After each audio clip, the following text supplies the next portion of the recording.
Beliau adalah sosok bapak-bapak tampan dengan suara beratnya yang khas, bahkan sempat dipuji oleh Donald Trump.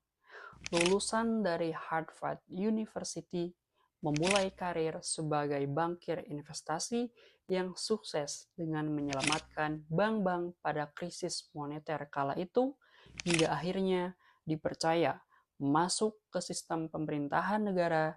Namun baru-baru ini sempat terjerat kasus korupsi hingga mendapat abolisi.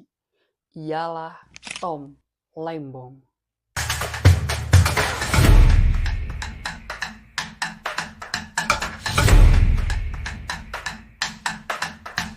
Halo Sobat Storyzal Channel semua, kembali lagi dengan aku, Rizal, di session biografi yang membahas biografi para tokoh-tokoh hebat dari berbagai belahan dunia. Dan kini kita akan membahas Tom Lembong. Namun sebelum itu, jangan lupa untuk like, share, dan subscribe channel ini ya, supaya tidak ketinggalan konten seru lainnya.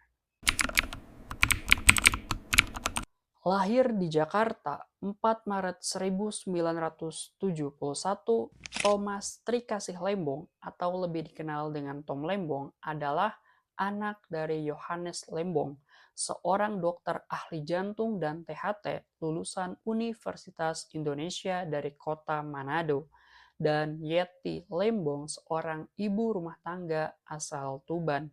Pada umur 3 tahun, Tom dibawa orang tuanya ke Jerman sekaligus mengenyam dunia pendidikan dasar di negeri Seribu Kastil tersebut pada tahun 1974 sampai 1981, ketika memang ayahnya sedang melanjutkan studinya. Dan pada umur 10 tahun, Tom pun pulang ke Jakarta meneruskan sekolah di sekolah dasar dan SMP Regina Pacis Jakarta.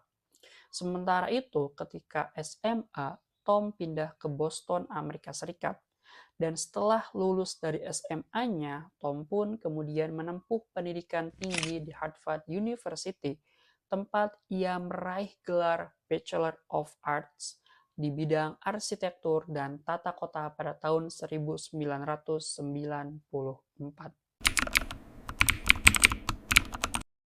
Meskipun lulus dari bidang arsitektur, Tom Lembong memilih untuk berkecimpung di dunia industri jasa keuangan.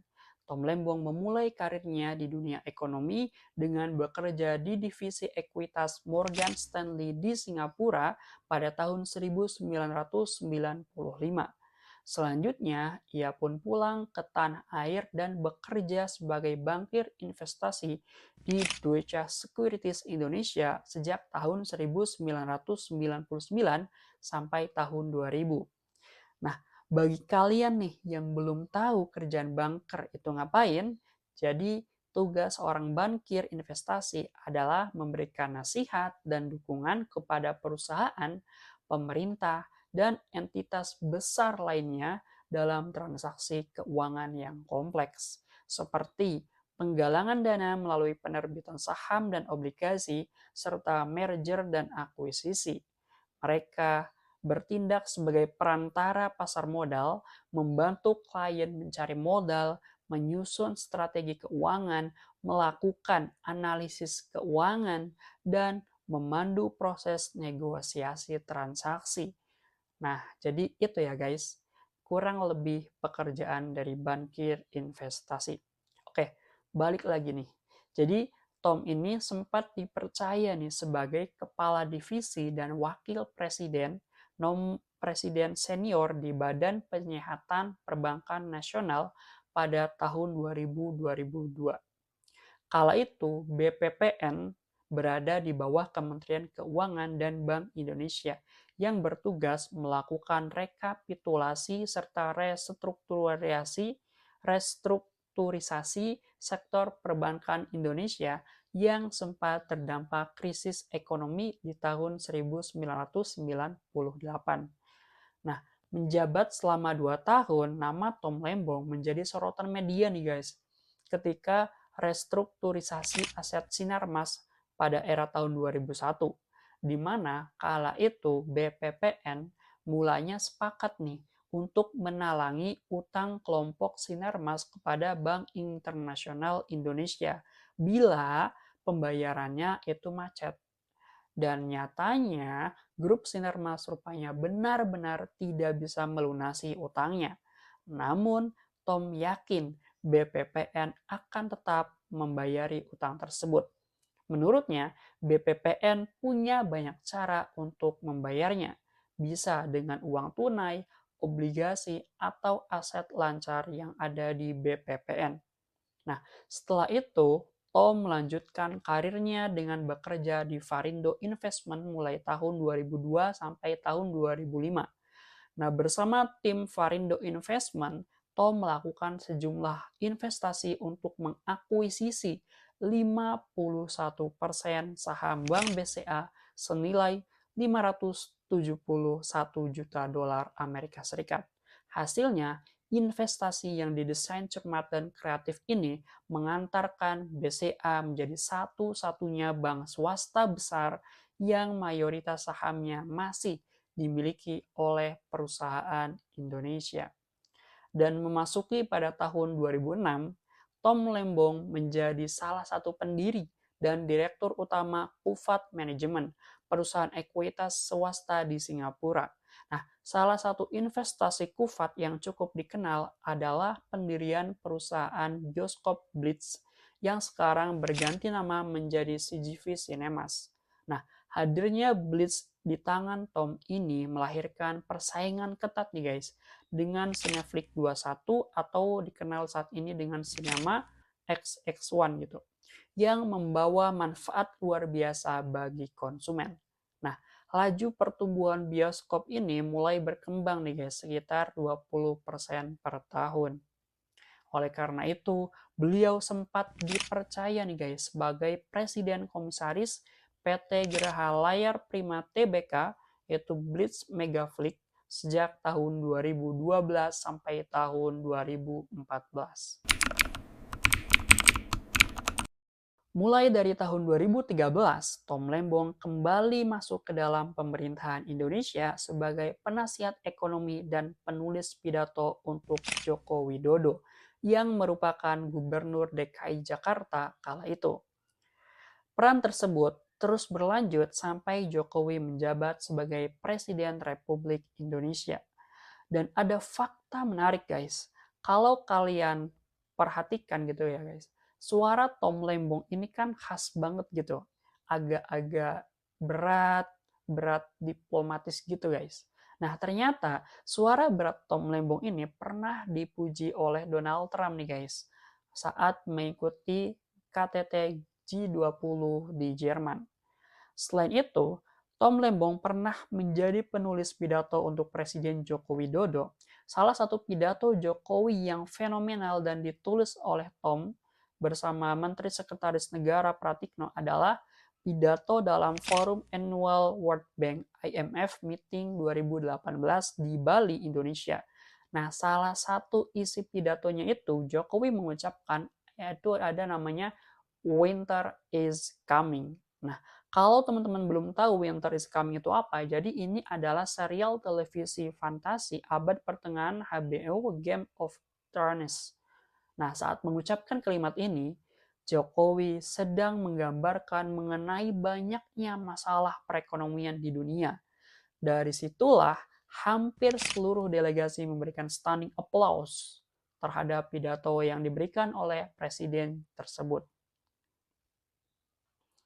Nah, pada tahun 2015 nih guys, Tom Lembong sempat dipercaya nih sebagai Menteri Perdagangan Indonesia pada tahun 2015 sampai tahun 2016. Nah, kemudian dirinya di-reshuffle nih guys dan ditunjuk sebagai Kepala Badan Koordinasi Penanaman Modal atau BKPM terhitung sejak 27 Juli 2016 sampai 23 Oktober 2019. Nah, dari jabatan Menteri Perdagangan inilah yang membawa Tom Lembong ke kasus yang tak terduga baru-baru ini guys. Nanti kita bahas. Nah, Pada masa jabatannya nih guys, Tom Lembong ini pernah nih menyatakan penyesalannya menjadi bagian dari pemerintah. Kenapa? Jadi kronologinya setelah mendalami data-data ekonomi, ia merasa sangat sedih dan juga prihatin, serta memiliki rasa sesal karena merasa telah menjalankan strategi yang menurutnya itu tidak berhasil atau bahkan banyak gagalnya gitu. Ia juga berpandangan bahwa pemimpin di dalam sistem pemerintahan seringkali tergoda atau terjebak oleh penjilat dan sistem itu sendiri yang dapat menjerumuskan mereka.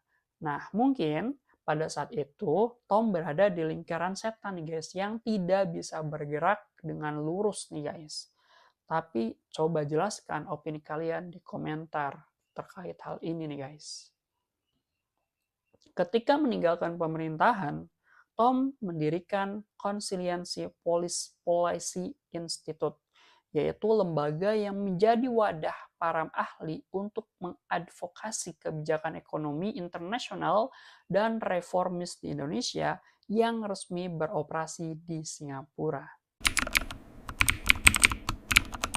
Nah, selanjutnya kalian pasti penasaran kan, berapa sih total kekayaan Tom Lembong ini setelah menjajaki berbagai macam karir prestisiusnya ini. Nah, berdasarkan laporan harta kekayaan penyelenggara negara LHKPN, Tom Lembong sempat melaporkan harta kekayaan yang dimiliki di masa akhir jabatannya sebagai Kepala BKPM pada tahun 2019. Totalnya guys, itu mencapai 101.486.994 rupiah. Sekitar 101 miliar guys, harta kekayaan dari Tom Lembong itu sendiri guys. Harta yang sangat besar sekali guys. Dan tentu ada harga, ada barang kan guys. Di samping Tom Lembong mempunyai banyak harta, ternyata Tom juga sudah meraih beberapa penghargaan guys. Jadi tidak heran gitu. Harta yang dimiliki Tom Lembong sangatlah besar. Oke, penghargaan yang pertama pada tahun 2008 di award sebagai Young Global Leader dari World Economic Forum di Davos. Dan di tahun 2017 meraih penghargaan sebagai Asia Society Australia Victoria Distinguished Fellowship. Dan pada tahun 2020 sebagai Order of Diplomatic Service Merit for Class Second Grade, Gwanghwa Medal Korea Selatan. Nah, pada Agustus 2021, Anies Baswedan, Gubernur DKI Jakarta pada saat itu, menunjuk Tom Lembong sebagai Ketua Dewan PT Jaya Ancol, satu-satunya badan usaha milik pemerintah provinsi yang terdaftar di Bursa Efek Indonesia guys, hingga tahun 2023. Nah, dari sinilah perkenalan Tom Lembong dengan Anies Baswedan semakin kuat. Lama tak terdengar di lingkup Istana Negara, Tom Lembong kemudian memutuskan bergabung dalam tim pemenangan Anies untuk Pilpres 2024. Ia didapuk menjadi co-kapten Timnas Anies Baswedan Muhaimin Iskandar. Namun, bergabungnya Tom Lembong ke tim pemenangan Anies disebutnya membuka pintu politisasi untuk mentersangkakannya. Jadi, saat membacakan pledoi untuk kasus dugaan korupsi importasi gula itu guys, ternyata Tom Lembong menyebut bahwa bergabung dengan oposisi maka dirinya terancam dipidana. Hal tersebut terbukti saat surat perintah penyidik kasus impor gula yang diterbitkan Kejaksaan Agung, di mana sprindik yang pertama atas kasus impor gula itu diterbitkan pertama kali oleh Kejagung pada 3 Oktober 2023. Ingat, tahun 2023 guys, sebelum tahun Pilpres itu dimulai.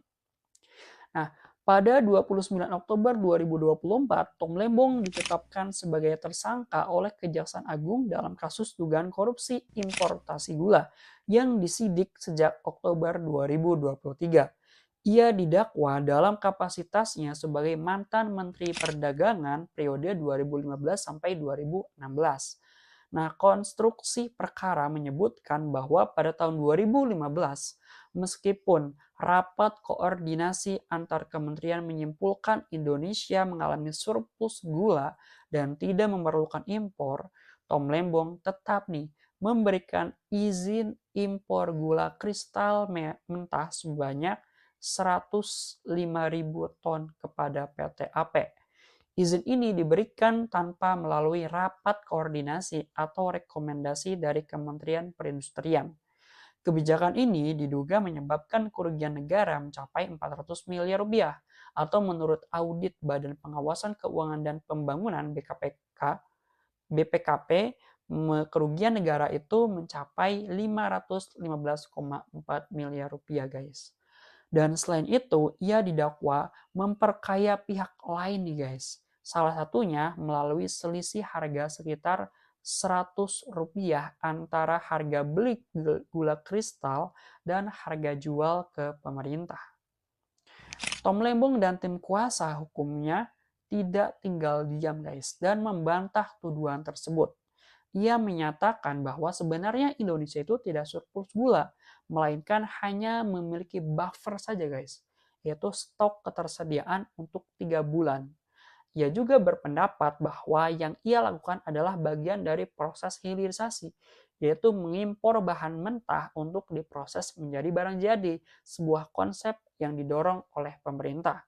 Dan tentu kalian pasti tahu siapa pemerintah tertinggi pada saat itu. Tom juga menegaskan tidak adanya mens rea, yaitu niat jahat dalam perbuatannya. Nah, dari kasus inilah menimbulkan kekhawatiran publik nih guys tentang dugaan kriminalisasi dan politisasi, terutama karena perusahaan-perusahaan yang terlibat dalam impor gula yang sama juga melakukan impor di masa Menteri Perdagangan yang lain nih guys dengan volume yang jauh lebih besar. Namun yang jadi pertanyaan, kenapa hanya Tom Lembong dan direktur perusahaan yang dikenakan sanksi, tidak merambat ke yang lainnya gitu. Nah, kekhawatiran muncul bahwa kasus semacam ini dapat menghambat semangat hilirisasi di Indonesia dan mengurangi daya tarik investasi internasional karena ketidakpastian hukumnya. Dan dugaan politisasi semakin kuat karena Tom Lembong mulai mendukung Anies Baswedan, partai oposisi, pada tahun 2022 dan resmi menjadi CEO Kapten Timnas Amin pada Oktober 2023. Ada spekulasi bahwa Tom Lembong menjadi opsi target. Kenapa? Karena incaran pertamanya yaitu Anies memiliki basis massa yang cukup kuat. Sementara Tom Lembong dianggap tidak punya banyak pendukung, sehingga yang dikriminalisasi adalah Tom. Tapi coba kalian debak. Bagaimana opini kalian? Coba komen di bawah. Nah, kembali lagi, dalam persidangannya, hakim sempat menyatakan bahwa kebijakan Tom Lembong lebih mengedepankan ekonomi kapitalis nih guys, dibandingkan demokrasi ekonomi dan sistem ekonomi Pancasila. Pernyataan ini tentu menuai kritik dari akademisi dan teknokrat karena dianggap keliru secara terminologi hukum dan ekonomi. Kapitalisme secara ilmiah bukanlah sistem ekonomi formal, melainkan modus produksi, dan menjadikannya dasar pertimbangan hukum dapat dianggap sebagai cacat pertimbangan dan melanggar asas legalitas. Tom Lembong dan timnya melihat ini sebagai celah untuk mengajukan banding. Dan meskipun Tom Lembong sempat mengajukan pra-peradilan yang ditolak dan eksepsi nota keberatan atas dakwaan jasa juga ditolak oleh hakim karena dianggap sudah masuk materi perkara. Ia tetap yakin tidak ada kerugian negara dan tidak ada tindak pidana korupsi berdasarkan hasil audit BPKP yang ia telaah. Sidang kasus Tom Lembong ini pula memakan banyak waktu nih guys. Tercatat sidang sudah dilakukan 23 kali, dimulai dari jaksa menuntut Tom Lembong 7 tahun penjara dan denda 750 juta, subsidiar 6 bulan kurungan. kemudian dikurangi menjadi 4,5 tahun penjara dan denda 750 juta subsidi 6 bulan kurungan sampai puncaknya pada tanggal 1 Agustus 2025 resmi bebas dari rutan Cipinang setelah mendapatkan abolisi dari Presiden Prabowo. Nah, menurut kalian guys, apa makna di balik kasus Tom Lembong ini? Dimulai dari dirinya dijadikan terdakwa korupsi sampai mendapat abolisi dari presiden. Coba komen di bawah. Nah, itu tadi guys, kisah biografi Tom Lembong dari kecil sampai kasus dugaan korupsi yang kini bebas. Oke, jika kamu suka atau telah mendapatkan manfaat, mohon like dan subscribe untuk mendapat info terbaru lainnya dari channel ini guys. Next, biografi siapa lagi nih yang mau aku bahas? Coba komen di bawah. Sampai jumpa.